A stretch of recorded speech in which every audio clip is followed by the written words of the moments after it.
Benny was a small bunny with soft, snow-white fur and long, twitching ears. He lived in a cozy burrow near a wide, golden field surrounded by a lush forest. Benny had a wonderful group of bunny friends, Ella, Milo, and Pip.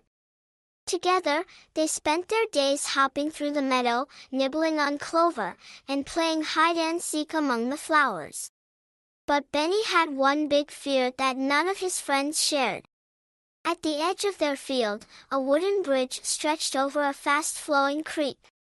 The creek wasn't very deep, but the rushing sound of the water and the creaky planks of the bridge scared Benny. No matter how much his friends begged him to cross, Benny always stayed behind, pretending to find something else to do. "It's not so bad, Benny," said Ella one day, her fluffy tail twitching. "You can see the prettiest flowers on the other side of the bridge."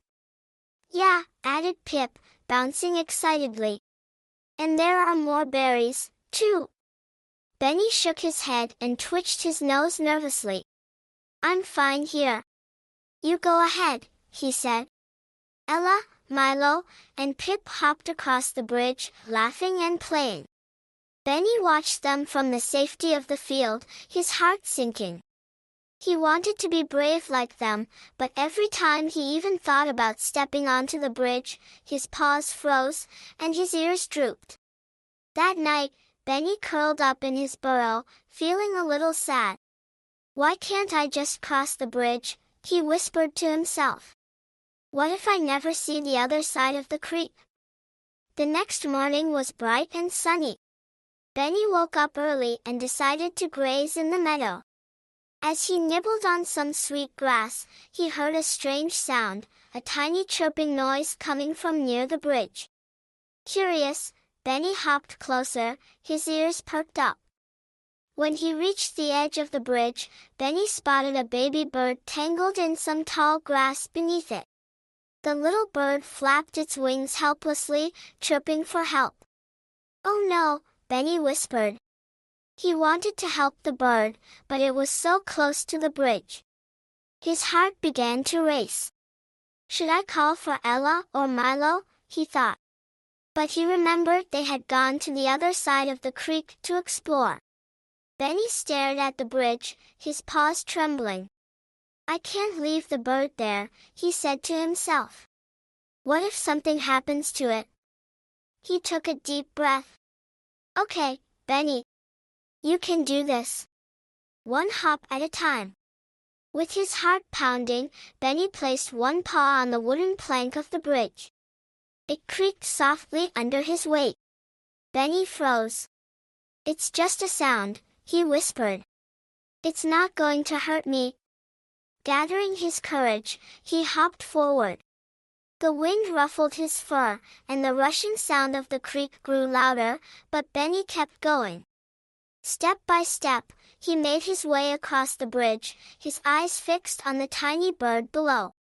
When Benny reached the middle of the bridge, he leaned over the edge to get a closer look at the bird.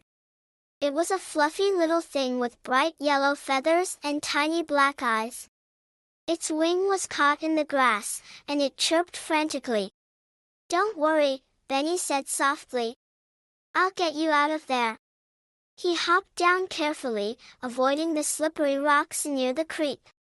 With his teeth, he gently tugged at the grass until the bird was free. "There you go," Benny said, smiling. The baby bird chirped happily and hopped onto Benny's back. Benny felt a surge of pride as he climbed back onto the bridge with the baby bird. He had done something brave. But now, he had to cross the bridge again, and this time with the bird clinging to his fur. "You can do this," Benny told himself. He started hopping back across the bridge, his steps more confident than before. The planks still creaked, but Benny didn't let it stop him. When he reached the other side, Ella, Milo, and Pip were waiting for him. "Benny!" Ella exclaimed.